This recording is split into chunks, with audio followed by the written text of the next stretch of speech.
Imagine pouring your heart, your money, everything you have into helping the people you love most, only to discover they see you as nothing but a human ATM, a last resort they complain about behind your back. That's exactly what happened to me. And trust me, it ripped my family apart. Let me rewind a bit. For about 6 months, I've been the primary financial support for a big chunk of my family, mostly my parents and my older sister, Jess. The economy had hit them hard, and even though I'm not exactly rolling in cash myself, my job in my late 20s pays well enough. I've always been super close to my family, so it just felt like the right thing to do, you know? I was paying their bills, covering their rent for a couple of months, even helping out with groceries. Just the usual stuff when you're the one who seems to have it together. At first, they were so grateful. I get texts saying things like, "We couldn't have done it without you, and you're such a blessing." But then, slowly, things started to get really weird. Those grateful texts morphed into something else entirely. Expectation. The calls would start. "Hey, can you help with the car insurance this month? We're a little tight." Then it was, "Could you pitch in for the heating bill? You know how cold it gets here." And finally, the big one. "We're a little behind on the rent. Could you help us out?" Every single time, I said yes. I truly believed I was just doing what any decent family member would do. But then, one day, my world completely flipped. I got a text from my cousin. It was super casual, just a "Hey, check this out." I clicked on a video, and to my absolute horror, it was a clip of my entire family talking behind my back. They were all sitting in Jess's living room, having some kind of family powwow, just chattering away. And then I heard my name. Jess was the first one. Ugh. I can't believe we have to keep asking her for help. It's like she's the last resort. My stomach dropped. I felt a cold knot form in my chest. Then my mom chimed in. "She doesn't do enough, though. I mean, we help her out when we can, but she's always busy or too tired." Just like that, all the gratitude I thought I'd been getting, it evaporated. It felt like a total facade. I was the last resort. They were annoyed with me for only helping when they desperately needed it. I felt like such a fool. I just sat there, staring at my phone, completely shocked. They had no idea I was hearing every single word. They didn't know I was about to hear everything. Jess, my own sister, she was complaining the most. This was the same sister who'd call me in tears when she couldn't pay her bills or needed an emergency babysitter. This was the same family who'd made me feel like I was their only shot at staying afloat. And now I was their last resort. I didn't say anything. I didn't confront anyone. I just sat in silence, but one thing was crystal clear. I was done. The next rent payment was coming due in a few days, and they were going to need help like always. Only this time, things were going to be very, very different. I spent the next couple of days in complete silence. No calls, no texts, no responses to any of their messages. Then, the day before rent was due, I sent them a single message. Short, punchy. "You guys are on your own this time." No explanation. No, "I'm sorry." No, "I can't help." Just that. I could feel the tension building. For hours, I didn't hear anything. Then the phone call started. My mom was first. I let it ring. Then a text from her buzzed. "What do you mean? You've always helped us. What's going on?" I didn't reply. I just let the silence hang. About an hour later, Jess called. My finger hovered over the answer button, but then I remembered how she'd talked about me behind my back. I just couldn't do it. The calls kept coming, Mom, Jess, even my aunt. Everyone started reaching out, desperate to figure out what was happening. I wasn't even angry anymore. I was just exhausted, but I knew I had to stand my ground. The next day, rent was due. I could almost picture them scrambling, trying to figure out how to cover it, probably calling every other family member they could think of. I almost felt bad, but then that video flashed in my mind. The way they'd spoken about me.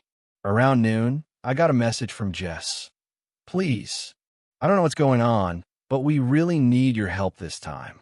We're not asking for much, just enough to get through. Please. She still didn't get it. She still didn't understand that I had been there for them. I had helped. But this was different. This wasn't just about the money anymore. It was about respect. I was about to leave it at that, but then my phone buzzed again. It was another video from my cousin. I hesitated, already knowing it wouldn't be good. The video started, and it was my family again, Mom, Jess, a couple of other relatives, all in the living room. And they were talking about me again. This time, the conversation was even worse. Jess was practically yelling. Why does she always act like she's doing us a favor? We're her family.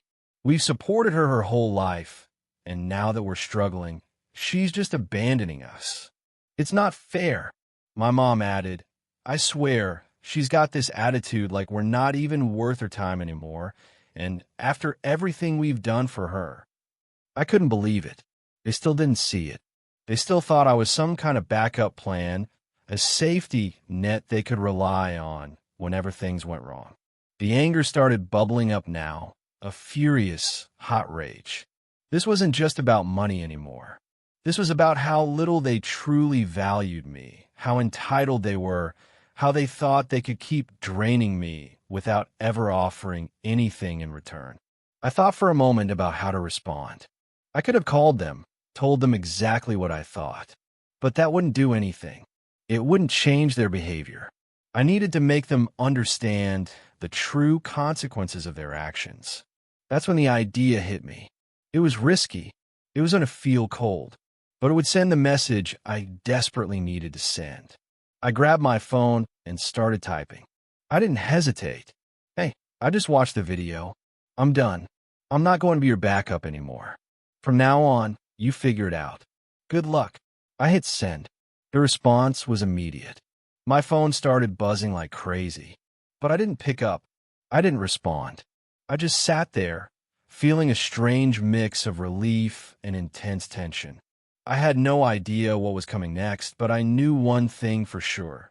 This was the beginning of something big, something that would change the way they saw me forever. And as I stared at my phone, waiting for them to realize the magnitude of what I'd just done, I couldn't help but wonder, how far would they go to get what they thought they were entitled to? The next few hours were absolute chaos. My phone wouldn't stop ringing. Every few minutes, a new notification would pop up, texts, missed calls, voicemails. But I didn't answer. I just sat there, watching the messages flood in, feeling a twisted sense of satisfaction. They were panicking. They were finally starting to realize they couldn't always depend on me.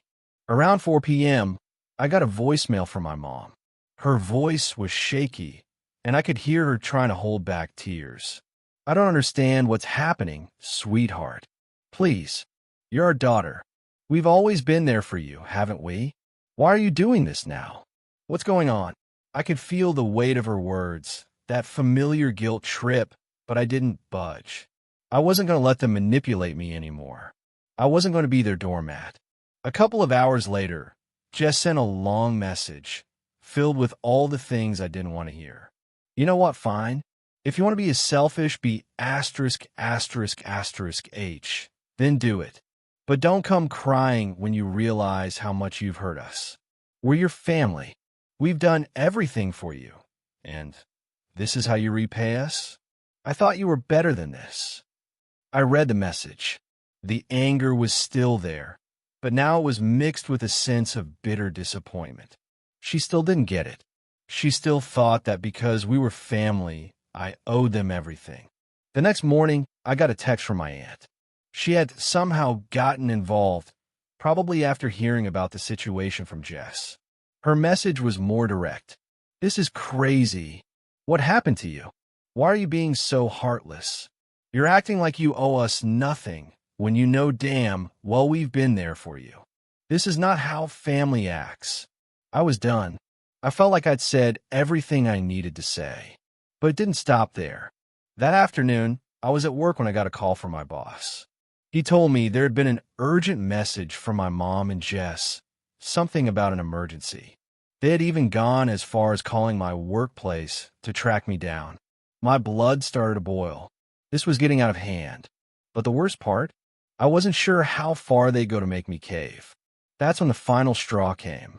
I got a text from my mom saying, "We need help, or we're going to lose everything. If you don't help, you're not just letting us down, you're ruining our lives.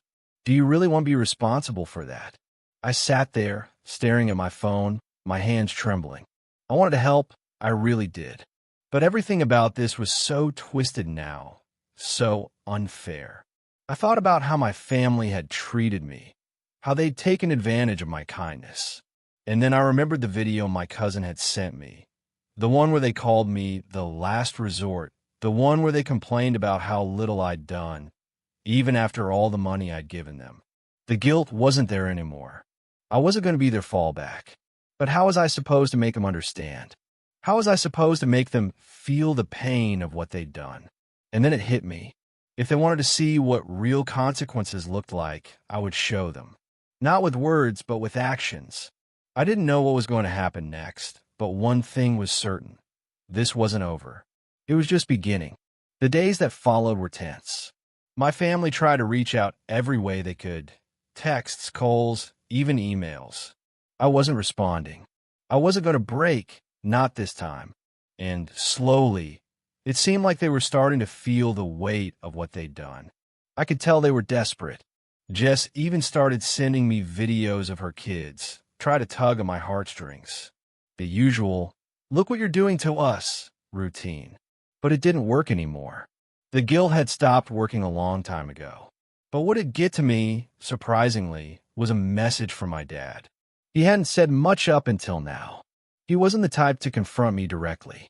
But when I read his message, it felt different. "I don't know what's going on, but I raise you to be better than this. You've always been there for your family. Don't let pride get in the way of what's important." The words stung. They hit harder than I expected, because deep down, I knew I'd always been the one to fix everything. I was the one who kept it all together, even when they didn't appreciate it.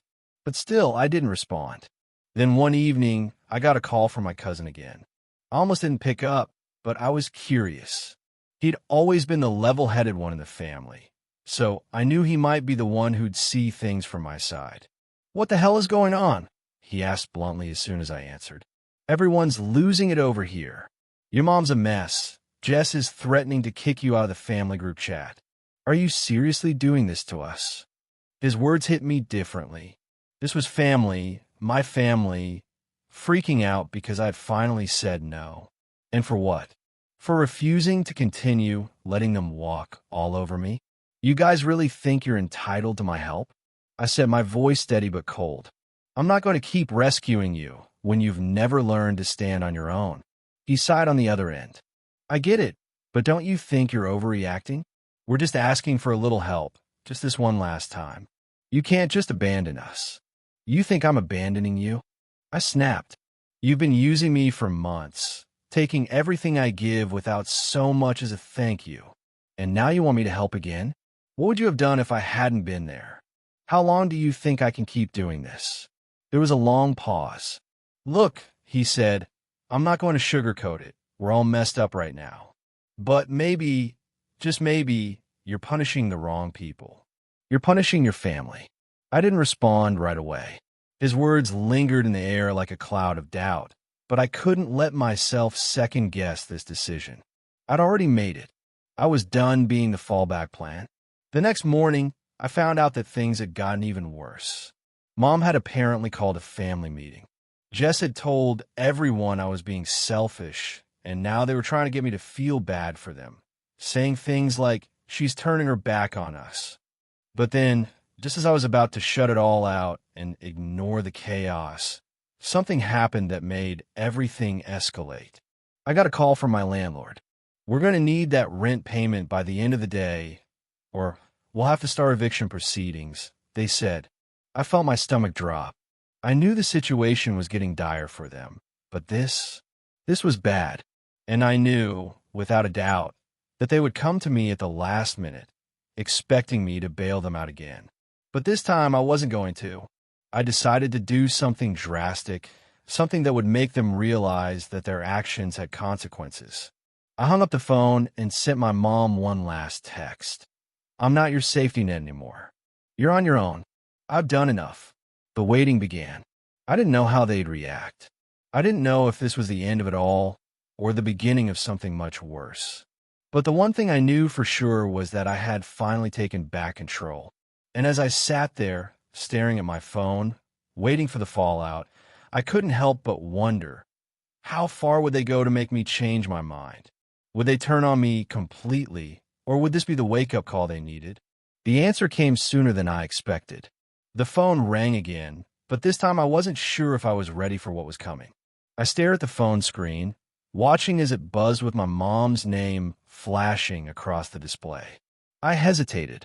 I knew this was it, the moment they either came to their senses or went full-on nuclear. I took a deep breath and answered, bracing myself for whatever was coming. What? Her voice was barely audible, shaky, like she couldn't believe what had just happened. Why are you doing this? I thought you loved us. I could hear the cracks in her voice, the desperation, the guilt tripping.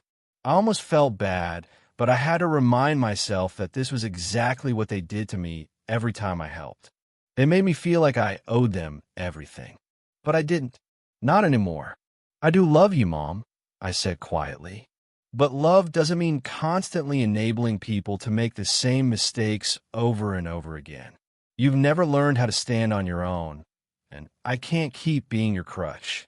The line was silent for a few seconds.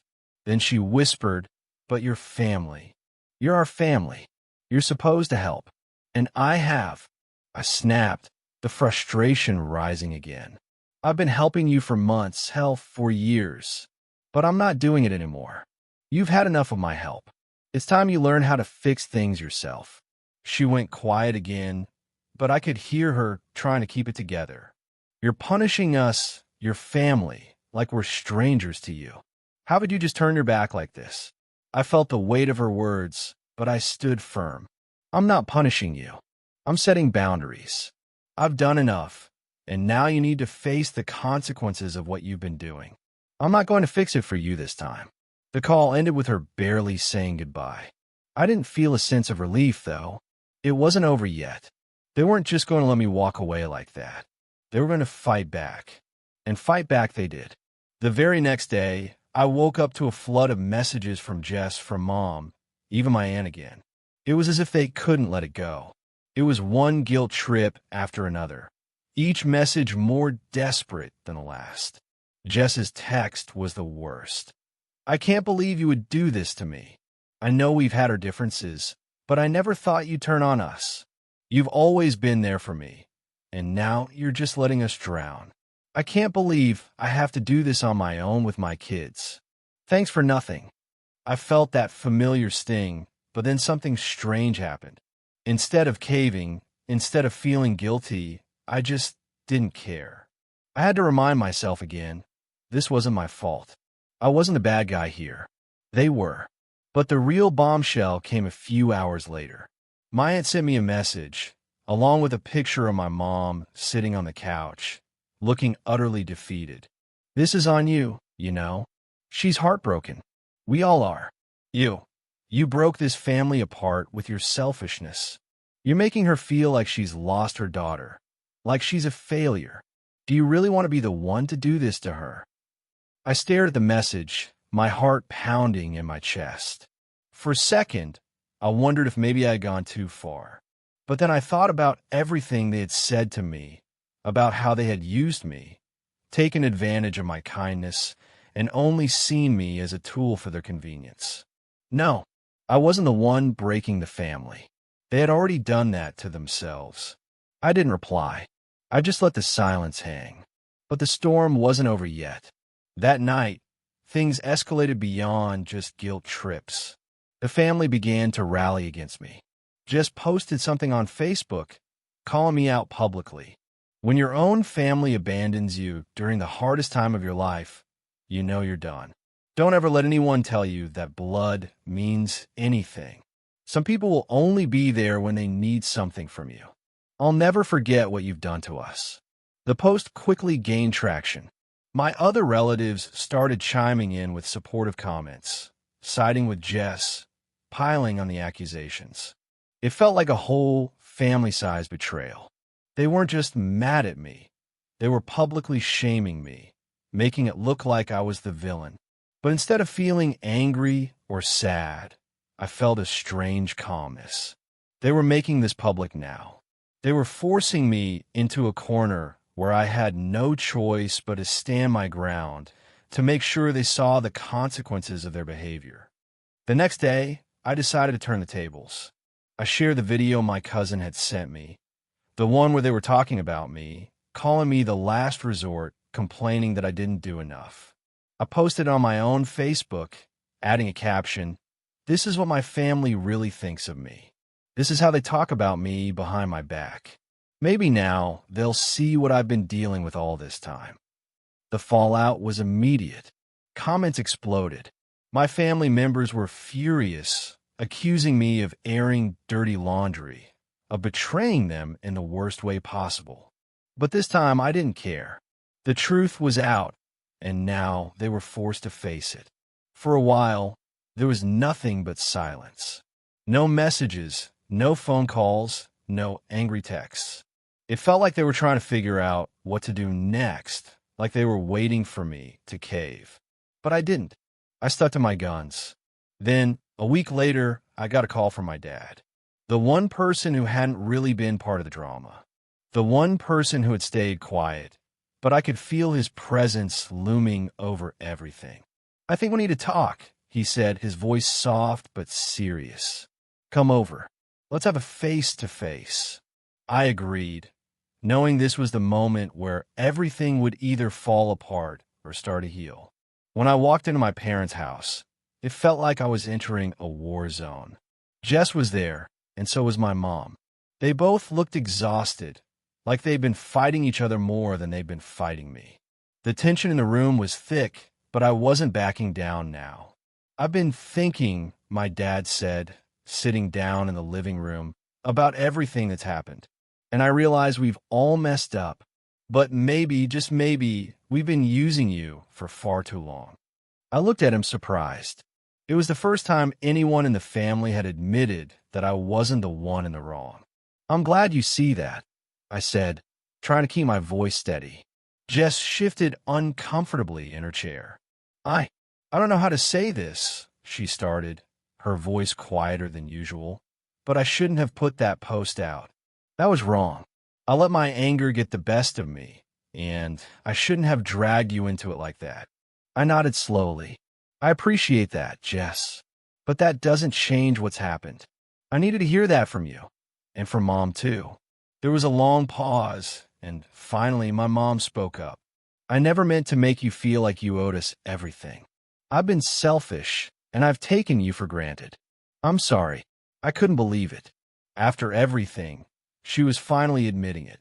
But even with the apology, it didn't erase the pain. I was glad to hear it, but the trust had been broken. It would take time to rebuild, and I wasn't sure we'd ever fully get there. "I don't need you to say sorry," I replied, my voice steady. "I just need you to understand. I'm done being the person everyone runs to when things go wrong. If you want things to change, it has to start with you. All of you." There was a long silence after that. No one seemed to know what to say next. But I could tell something had shifted. For the first time in a long time, I wasn't the one holding everything together. They were. After a while, my dad stood up. "I'm going to make sure we fix this, okay? No more using you as a backup plan. No more pretending like we can't do it on our own. We'll work through this together." It wasn't a perfect resolution, and I wasn't expecting everything to magically get better overnight. But it was a start. They'd finally seen the truth, and they were starting to face the consequences of their actions. As I left my parents' house that day, I felt something I hadn't in a long time: relief. I knew it wasn't over, but it was a step in the right direction. Maybe, just maybe, my family would learn to stand on their own 2 feet. Maybe they would finally understand what it meant to respect me, to stop using me as a safety net. And as I walked away, I couldn't help but feel like the hardest part was finally over. They had been forced to see the truth, and now it was their turn to change. But I wasn't holding my breath. So what do you think? Did I do the right thing? Or should I have tried to work things out differently?